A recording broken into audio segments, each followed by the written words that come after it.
It started with a note. Not a conversation. Not a friendly knock. Not even a passive-aggressive shout across the cul-de-sac. Just a folded slip of paper taped to my front door, fluttering in the breeze like it was afraid to be caught delivering its message. It was early spring. The air still carried the tail-end bite of winter, and the trees lining Maple Glen hadn't fully blossomed. I had just finished unloading bags of concrete mix from the bed of my '97 Silverado, my workhorse, my weekend project truck, and apparently my newest source of neighborhood controversy. I unfolded the note. Dear resident, per Section 12 of the Maple Glen HOA Covenant, visible long-term parking of oversized vehicles, including work trucks, is strictly prohibited. Your truck violates this standard and must be removed from your driveway within 72 hours or face escalating fines. Sincerely, Karen Whitmore, HOA President. There was no signature, just a typed name and a thin waft of lavender perfume clinging to the page like smugness bottled in ink. I stood there, staring at the paper. My truck, a slightly beat-up, beautifully reliable cherry-red Silverado with a lifted suspension and a scratch on the passenger door from a hunting trip, wasn't just a vehicle. It was me. I was a general contractor. I built things with my hands. I fixed things. My truck held my tools, my ladders, my gear, and I parked it on my driveway in front of the house I paid for, on the land I owned. And now some woman named Karen wanted me to hide it? I'd seen her before. Always in workout gear, always holding a water bottle she never seemed to actually drink from, always walking in a perfectly straight line down the sidewalk, like she was checking for violations instead of exercising. Her house sat directly across from mine, a white colonial with black shutters and a perfectly trimmed lawn that looked more like plastic carpet than grass. Not a leaf dared land on her driveway. She had seasonal wreaths on her door like it was part of a calendar shoot for Suburban Monthly. And every morning, like clockwork, she came out at 6:30 a.m. to water her roses and stare at my truck. Now I knew why. I crumpled the paper in one hand and tossed it into the trash bin where it belonged. The next day, the first fine arrived, $75, printed on official Maple Glen HOA letterhead, same language, same demand.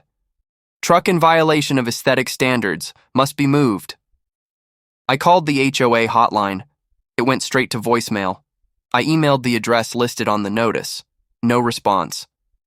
I tried to attend the monthly HOA meeting that week, only to find it postponed due to scheduling conflict. Funny, considering it was Karen herself who had posted the postponement sign on the clubhouse door with a fresh manicure and a smirk when she saw me reading it. She said, "You know, some rules are for the greater good. The neighborhood's appearance is what keeps our property values high." I turned to her. "You think a truck lowers property values?" She sipped her sparkling water.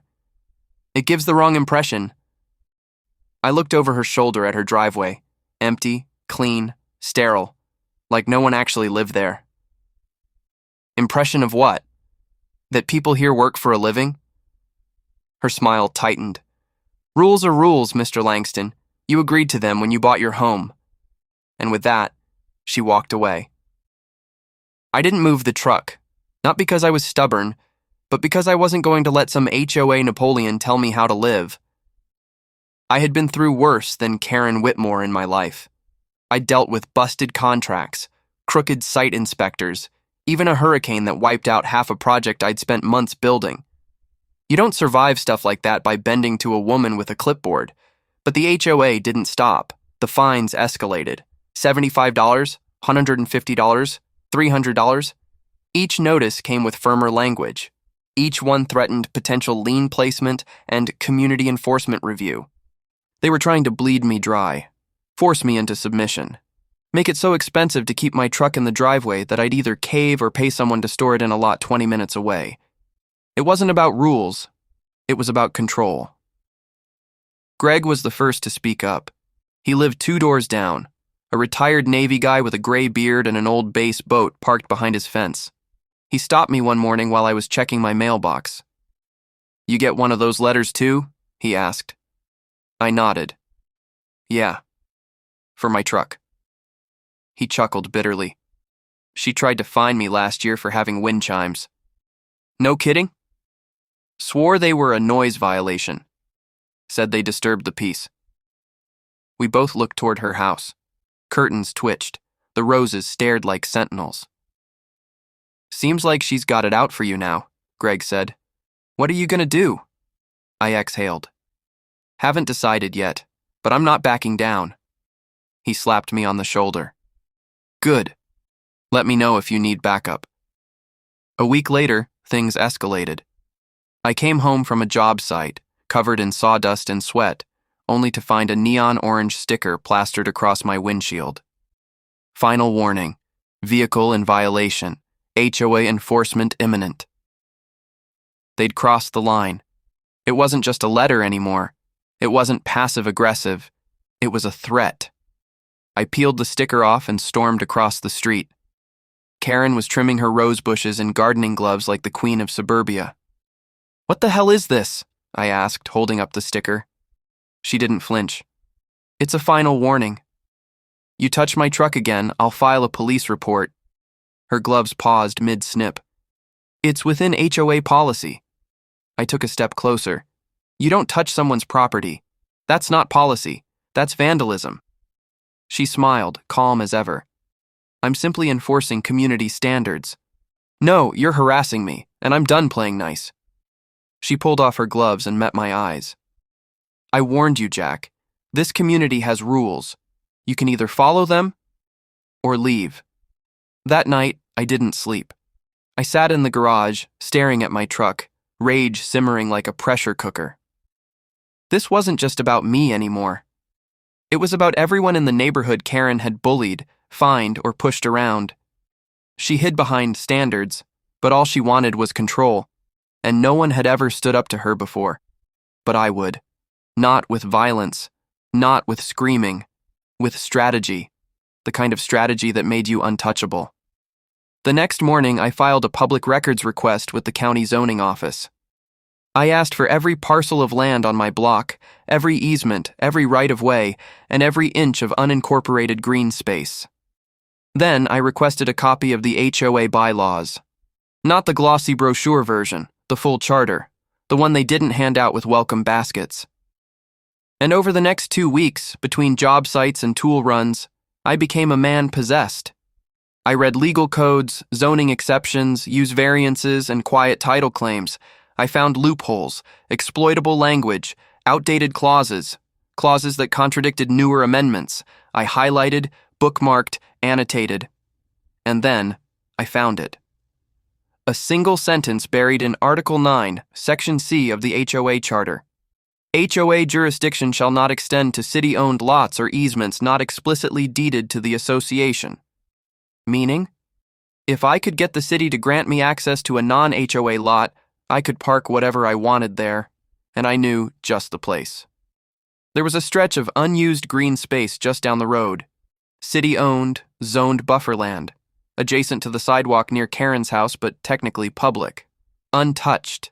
Mowed once a month by the city's maintenance crew. Nobody ever used it, until I did. I called in a favor with a buddy who worked for the Public Works Department, asked about leasing small portions of buffer land for utility or public access. Turns out it was possible with approval. I filed an application to convert the space into a shared utility vehicle lot for oversized work trucks and trailers, totally legal, no HOA oversight, and I put my name on the application as the responsible party. But that part of the story, that's for later. Back in the present, the fines kept rolling in. But so did support. Greg told me 2 more neighbors had been threatened with HOA citations over minor things. One for a lawn that was too wild, another for parking a small pop-up camper in their side yard for 2 days.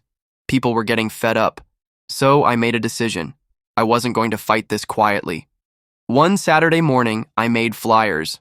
Simple ones. They said, "Tired of HOA bullying? Come to 1225 Maple Glen Circle.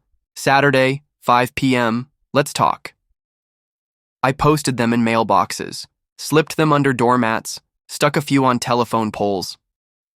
That evening, I set out folding chairs in my driveway. brought out a cooler of soda and water. Greg brought cookies. Someone else brought folding tables. By 5:30 p.m., 13 neighbors were standing in my driveway, and they were angry. We talked, shared stories, swapped letters and warnings and fines, and for the first time, people stopped whispering about Karen and started talking out loud. One neighbor said, "She fined me for painting my shutters maroon instead of brick red." Another added, "She rejected our patio design 3 times because the fence posts weren't elegant enough." It was ridiculous. It was oppressive, and we'd all had enough. That night we agreed to start our own group. Not an HOA rebellion, a coalition, to fight back, to push back, to take our neighborhood back from Karen. And that was the real beginning. It didn't take long for the fine to show up. About 3 days after Karen's little note accusing my truck of being a visual offense to the neighborhood, I found a crisp white envelope tucked under my front door. HOA insignia stamped across the front, all formal and official looking, like they were sending out a military draft notice instead of a petty grievance. Inside was a typed letter on letterhead telling me I had violated Community Code 4.73, Vehicle Aesthetics and Placement. Apparently, large vehicles, work trucks, or commercial-looking automobiles were not to be parked in visible driveways for extended periods of time. I owed a $250 fine for the first offense, with the risk of increased penalties or legal referral if I failed to remove the vehicle within 5 days. I laughed, out loud. The truck had been parked in that same damn spot for 5 years, same rusted bumper, same busted passenger mirror, same faded, built Ford Tough sticker on the back. Nobody cared until Karen got a stick up her perfectly landscaped backside. But this time, I wasn't just irritated. I was angry. I marched across the street, letter in hand, and knocked on her door. 3 knocks. Firm.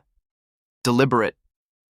It took a moment before she answered, and when she did, she already had that smirk on her face like she'd been expecting me. Wearing her usual HOA war uniform, pastel blouse, pearls, pressed khakis, and a clipboard tucked under one arm like a sheriff's badge. "Well, good morning," she chirped, way too cheerful. "Lovely weather, isn't it?" "Don't play dumb, Karen," I said, holding the letter out. "You filed this complaint, didn't you?" Her lips curled into that smug, lipsticked smile I'd grown to despise. "I did, and I stand by it. You know the rules, Mr. Langston." That made me grit my teeth. "The truck's been there since I moved in." "Yes, and technically, you've been in violation since day 1. I've just been patient." "You've been waiting," I said, voice low. "Waiting for the right moment to stick it to me." She shrugged. "The HOA has standards. This isn't a truck stop. Maple Glen is a curated community." "Curated? This isn't an art gallery. It's a damn neighborhood." "Exactly. And we all agreed to the HOA terms when we moved in," she replied, as if reading from a legal script. "Now, I suggest you move the vehicle or garage it like everyone else, or pay the fine." I took a step forward. "I'm not moving that truck. You'll have to tow it. And if you do, I'll see you in court." Karen's eyes narrowed. "Do what you think is best, Mr. Langston, but I assure you, the HOA will respond accordingly." She shut the door in my face. Back at my house, I sat at the kitchen table for hours, rereading the fine and flipping through the 68-page HOA handbook that came in the welcome packet 5 years ago, the one I'd promptly buried in a drawer and never looked at again. Buried in the legalese was indeed a clause about non-standard vehicles and something about prolonged visibility of commercial trucks. It was vague. Purposefully vague, I thought. Enough wiggle room for a stickler like Karen to bend to her will. But then I noticed something curious. There was no definition of what qualified as a commercial-looking vehicle. No measurements, no branding requirements, nothing. Just vague phrasing about aesthetic consistency. I highlighted the line. That might come in handy. The next day, I made an appointment to speak at the next HOA board meeting. They were held every 3rd Thursday in the community clubhouse, the kind of faux rustic building that tried to look like a ski lodge but smelled like lemon cleaner and boredom. I showed up early. The board sat at a long folding table at the front, Karen dead center like some sort of HOA high priestess.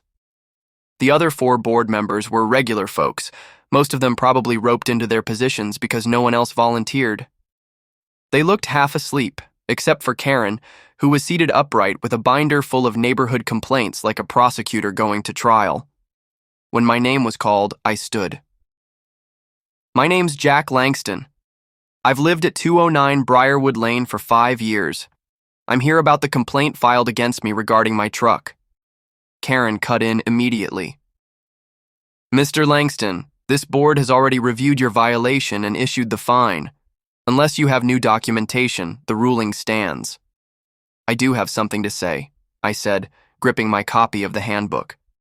I reviewed your cited clause, section 4.7.3, and I'd like to point out that nowhere in that section does it define what qualifies as a commercial-looking vehicle. Karen rolled her eyes. It's obvious. The truck is large, industrial in appearance. Obvious isn't good enough, I said, trying to keep my voice even. There's no legal definition in the handbook, so it's open to interpretation. And in my interpretation, it's a personal vehicle.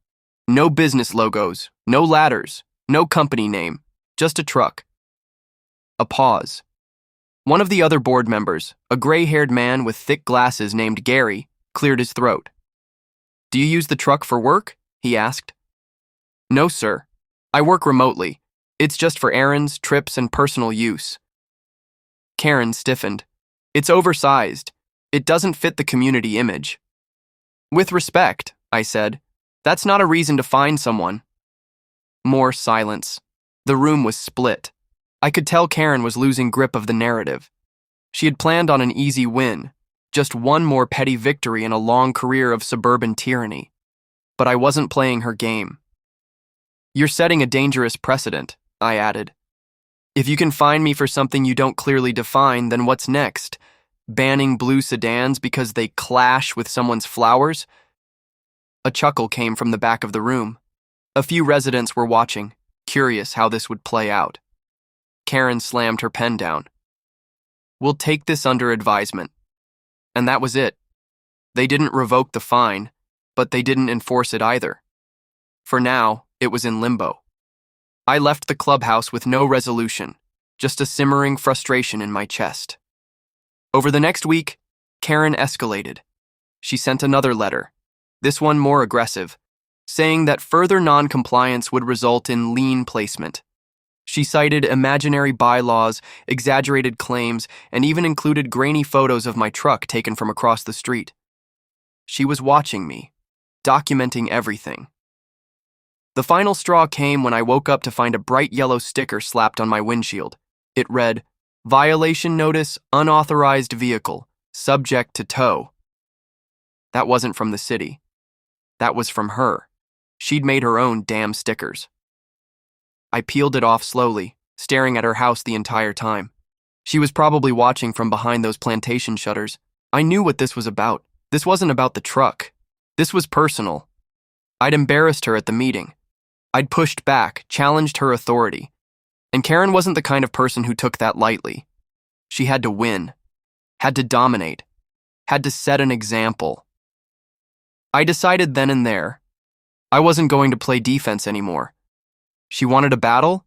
She just got one. That night I started doing research, deep research. I wasn't looking for revenge, not yet, but I was looking for leverage. I started reading every document the HOA ever published. I studied city zoning maps. I filed public records requests. I went to the municipal building and asked questions. The clerk behind the desk probably thought I was nuts, the way I grilled her about public road ordinances, street use laws, and homeowner rights. But what I found was gold. Maple Glen streets, they weren't private. Despite the HOA's obsession with order and cleanliness, they'd never bought the roads. Every curb, every cul-de-sac, every inch of asphalt in our neighborhood was owned and maintained by the city, which meant Karen and the HOA didn't have a legal leg to stand on when it came to how I or anyone used public street parking. That was my window, my leverage. I also discovered something even more interesting. The HOA had once applied for private road status, but was denied 3 times. Apparently, the city didn't want to grant the HOA that kind of power. That rejection stung them, and I could imagine Karen foaming at the mouth when she found out they couldn't control curb space. That night, sitting in my garage staring at the dented hood of my truck, I smiled for the first time in a week. She thought I was just some stubborn blue-collar guy clinging to his rusty pickup. She had no idea what I was capable of. The next morning, I did something simple. I printed out 2 large signs. The first said, "Public street, city-owned, parking legal." The second said, "Don't let the HOA bully you, park proud." I stuck them in my front yard next to the curb, right where my truck sat, bold and proud. Within hours, I noticed something amazing. 2 other trucks on my street moved out of garages and into driveways. One neighbor even pulled his fishing boat out of storage and parked it in front of his house like a decorative middle finger. I wasn't alone anymore. And Karen? She was fuming. She marched across the street like a general at war and screamed at me from the sidewalk. "You can't do this," she barked. "You're spreading misinformation." I calmly pointed to the binder in my hand. "Straight from the city.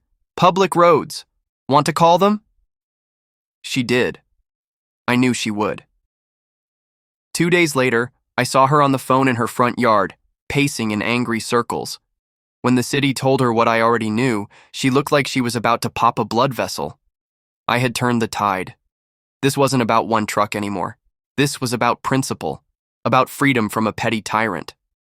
And I had just started warming up. I've always believed there's a big difference between being petty and being strategic. Karen was petty. She wielded the HOA rulebook like a sword, jabbing at anything that didn't match her pastel-painted vision of suburban perfection. She didn't just dislike my truck, she hated that she couldn't control me. I was about to show her what strategy looked like. After the public parking signs I put in my front yard stirred the pot, Karen escalated fast. She started walking her tiny dog, Mr. Tinsel, up and down the street 3 times a day, snapping photos of any truck, boat trailer, or SUV she could find in a driveway or curbside. She sent out mass emails to the neighborhood warning of a rising tide of vehicle disorder, threatening to erode the visual fabric of Maple Glen. It was classic fear-mongering, pure HOA propaganda. And as usual, she CC'd the city manager, the HOA legal committee, and God only knows how many other people. But this time, something had shifted. A few neighbors, people who used to stay quiet, started speaking up. Greg, from 2 houses down, emailed the HOA and called her out for harassment. Linda across the street told Karen to stop trespassing when she tried to peek over her fence to photograph a camper trailer. And that HVAC guy, Mark? He parked his service van right in front of Karen's house for a full day. Said it was for testing his tire pressure sensors. The tide was turning, but I wasn't satisfied with that. I didn't want Karen to just back off. I wanted her to feel powerless. I wanted her to know what it was like to be on the receiving end of something she couldn't control. That's when the idea hit me. Not out of anger, but clarity. If she thought my one truck was ruining the neighborhood aesthetic, then fine. I'd show her what a real parking violation looked like. It all started with a zoning map. I paid another visit to my buddy Tom at the municipal zoning office. I brought him coffee and a breakfast sandwich and laid it out. I need to reserve temporary street parking. Like, a lot of it. Tom looked at me like I was planning a parade. You running for mayor or something? Nope, I said. Just want to host a community parking day. Celebrate the right to use our city streets as intended, legally. He leaned back and raised an eyebrow. You're serious? Dead serious. Tom chuckled and opened his laptop. Well, there's a permit process for everything. Technically, anyone can reserve parking spaces for a temporary public event if it doesn't interfere with traffic or emergency routes. I filed the paperwork that afternoon. Permit request, community vehicle showcase event, 48-hour street parking authorization, Briarwood Lane and Oak Hollow Circle. I got the approval within 3 days. Apparently, no one ever bothered to request something like that. Tom even highlighted the permit terms for me. I was allowed to post temporary no-tow signs, hang banners, and invite community guests to participate in a legal public display of vehicles as long as safety wasn't compromised. Perfect. Next step, build the army. I went old school. No online invites, no social media posts, just word of mouth and paper flyers. I printed 200 of them. Parking Proud Day, this Saturday. Join your neighbors in celebrating your freedom to park your personal vehicles on our public streets. Show your truck, your van, your SUV, your weird camper. Everything welcome. Food trucks, music. No HOA approval needed, legally permitted. Let's show Maple Glen what a real community looks like. I taped the flyers to mailboxes, slipped them under front doors, and handed them out at the gas station, the grocery store, even the mechanic shop 2 miles away. I told everyone who ever got a Karen-style letter to bring their vehicle and park it on my street for the day. I didn't ask for revenge. I asked for unity. And people responded. The night before the event, I barely slept. I was in my garage checking oil levels, hanging banners, and spray painting wooden yard signs that read, "Honk if you hate the hoe." Vehicles belong here too. Public street, public rights. I went to bed around 3 a.m., set an alarm for 6, and woke up to the sound of engines. By 8:30 a.m., the entire street was buzzing. Greg brought his work trailer and backed it in like a pro, completely blocking Karen's view of the cul-de-sac. Linda's teenage grandson pulled up in a lifted Jeep with gigantic tires that looked ready for war. Mark showed up with his service van and a beat-up old motorcycle strapped to a trailer. One guy, I didn't even know his name, showed up in a box truck that said Gary's Party Rentals and had speakers blasting classic rock. But the best? The best was when 4 massive RVs rolled in around 10:15 a.m., 3 of them owned by neighbors from the next subdivision over. They parked along Karen's side of the street, completely blocked her driveway. I hadn't even asked them to. They just came for the cause. Karen stormed out of her house like someone had just keyed her Lexus. She was in full meltdown mode, bathrobe flapping, slippers squeaking on pavement, phone pressed to her ear as she called the city, the police, probably her therapist. But there was nothing she could do. The permit was valid, the cars were legally parked, the street was public domain. Her precious HOA had zero power. I watched from my lawn chair, sipping iced tea, the American flag waving behind me, as she stood in the middle of her yard surrounded by vehicles of every shape, size, and make. I almost felt bad. Almost. By noon, it had become a block party. Someone set up a grill on a flatbed trailer. Kids rode bikes between trucks. A food truck pulled up, free, courtesy of Mark, the HVAC guy, and started handing out tacos to anyone who showed a truck key. Someone hung a piñata from a tree. Music played. A guy in a cowboy hat started giving tours of his RV like it was an art exhibit. People weren't just parking, they were celebrating. It wasn't about the truck anymore. It was about taking back our street. Karen tried everything. She called code enforcement. They showed up, checked the paperwork, shrugged, and left. She tried to rally the HOA. Most of them were too embarrassed to take her side anymore. She even had the nerve to accuse me of organizing an anti-HOA riot. I showed them the permit. They laughed and left. For the first time, Karen was trapped in her house, surrounded by the very thing she'd spent years trying to erase. Life, noise, trucks, people who weren't afraid of her. At one point, she stormed out and yelled, "This is not what Maple Glen is about!" Mark shouted back, "This is exactly what it's about, Karen. A neighborhood, not a dictatorship." Applause. Horns honked. Kids laughed. Karen retreated back inside, slamming the door so hard it echoed down the block. That night, as the sun went down and the engines finally started to quiet, I stood next to my truck, arms crossed, feeling something I hadn't felt in weeks. Peace. Not just because I'd won, because I hadn't done it alone. People showed up. Not because they hated Karen, though that didn't hurt, but because they hated feeling powerless. The HOA had turned neighbor against neighbor. People were sick of it. I'd just given them a reason to come together. The next morning, I walked out and found Karen in her front yard. The RVs were gone, the trucks had left, but the message lingered in the air. She looked tired, furious, beaten. "You think this proves something?" she asked. I shrugged. "I didn't do this to prove anything. I did it to remind you this isn't your neighborhood." "You embarrassed me," she snapped. "No," I replied calmly. "You did that to yourself."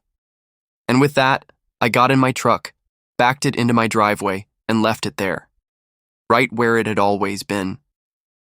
The following Monday morning, something felt different. The birds still chirped.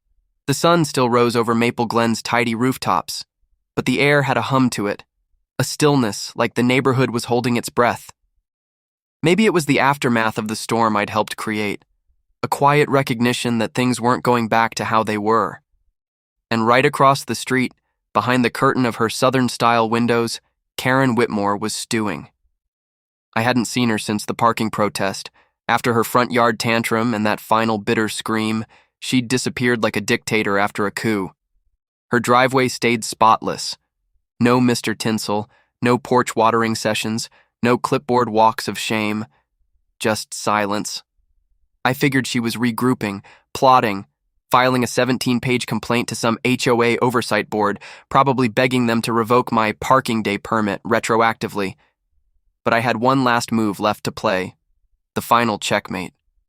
See, revenge doesn't always have to be loud. Sometimes it's sweeter when it's silent, legal, and permanent. It started with a piece of paper taped to a utility pole at the end of the street. Nothing dramatic, just a white notice with black text. Zoning application review. Parcel 3872, Briarwood Lane. Public comment hearing scheduled for the 15th. Applicant, Jack Langston. Proposed use, shared commercial parking zone. Karen didn't see it right away, but others did. Greg texted me, "Dude, what are you planning?" I texted back, "You'll see." See, while Karen had been filing HOA letters and hawk-eyeing my truck, I'd been busy at City Hall. I dug through zoning overlays, plat maps, easement records. Turns out, the small grassy plot next to Karen's house, the narrow strip of land between the sidewalk and the wooded walking path, was not HOA owned. It was city property, zoned rural buffer. And in the right conditions, it could be converted into a public utility lot, or more specifically, a low-volume, private-use parking zone, which meant if I bought the rights, filed the proper paperwork, and got the zoning approval, I could build a small public access parking lot, right next to Karen's pristine, rule-wrapped house. Not just park one truck in my driveway, but 5, 10, maybe even 15, just feet from her white picket fence. The hearing took place at City Hall in a modest chamber with 2 board planning commissioners, a zoning tech, and a few sleepy city staffers. The only people in the audience? Me. And Karen. I'd made sure she got a personal invite, courtesy of the public records requirement. I wanted her there. She wore war paint, a navy blue pantsuit, high heels that clicked like pistons on the tile floor, and an attitude like she was about to sue the mayor. When my application was read aloud, she immediately sprang up. "I object," she said, holding up a stack of printed documents. "This is a deliberate act of harassment against me and this community." The commissioner blinked. "Ma'am, the applicant has met all requirements for a limited-use zone conversion under Article 14B. She sputtered.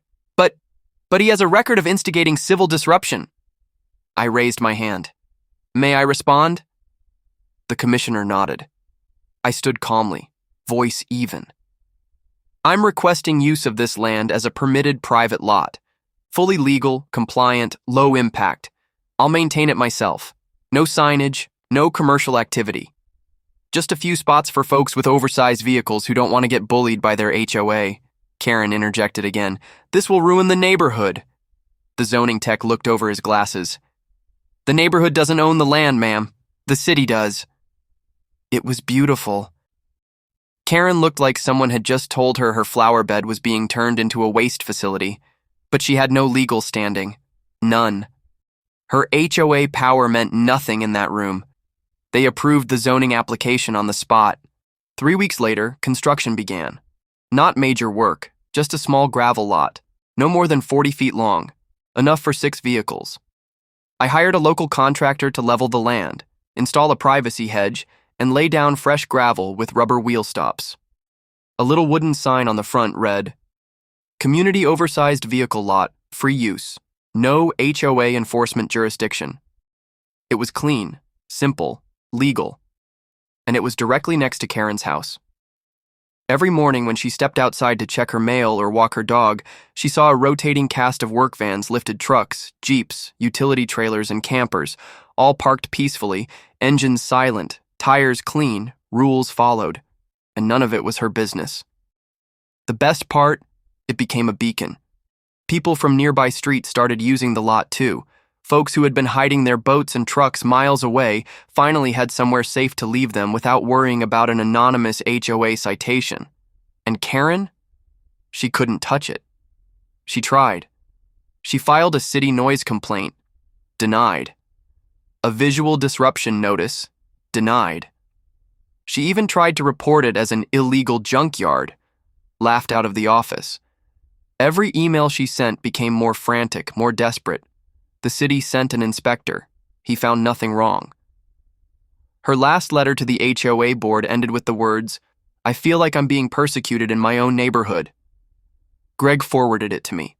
I printed it and taped it inside my truck. By summer, the story had spread.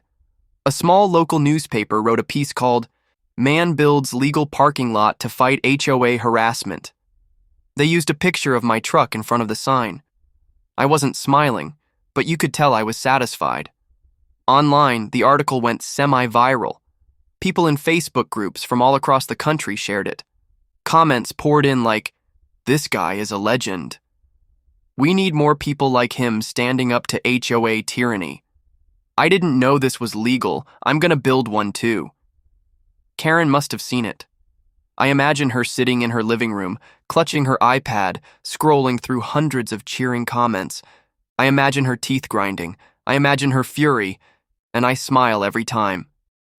The truck, it still sits in my driveway, every day, never moved, never towed, and no one dares say a word. But even better, some mornings I walk out and see a new truck in the lot next to Karen's house. Sometimes it's got muddy tires, sometimes it's a vintage Bronco, sometimes it's got lawn mowers in the back or deer antlers on the grill. Each one is a quiet protest, a reminder, a message to Karen. You don't run this street. Eventually, she resigned from the HOA board. The official announcement was buried in the monthly newsletter, but it felt like a parade. The neighborhood got quieter, kinder, less tense. People waved more. Trucks stayed in driveways. Lawns got a little more casual. Mailboxes got a little more colorful. It was like everyone had been holding their breath for years, and now finally they were free to exhale. I never set out to be a hero. All I wanted was to be left alone, to park my truck, to enjoy my home, to not be treated like a criminal for owning a vehicle that didn't come in HOA-approved beige. But when Karen came for me, when she tried to shame me, fine me, break me, I stood up. And when I did, others stood too. And that's the part she never understood. She thought she was fighting one man. She was fighting a neighborhood tired of being afraid. Now, every time I pull into my driveway, I look across the street at Karen's house and smile. Her porch swing still creaks in the breeze. Her curtains still twitch sometimes when trucks pull up to park. But there's no more clipboard, no more smug grin, just silence. And one lonely house that finally had to learn what it meant to live next to people who don't follow quietly.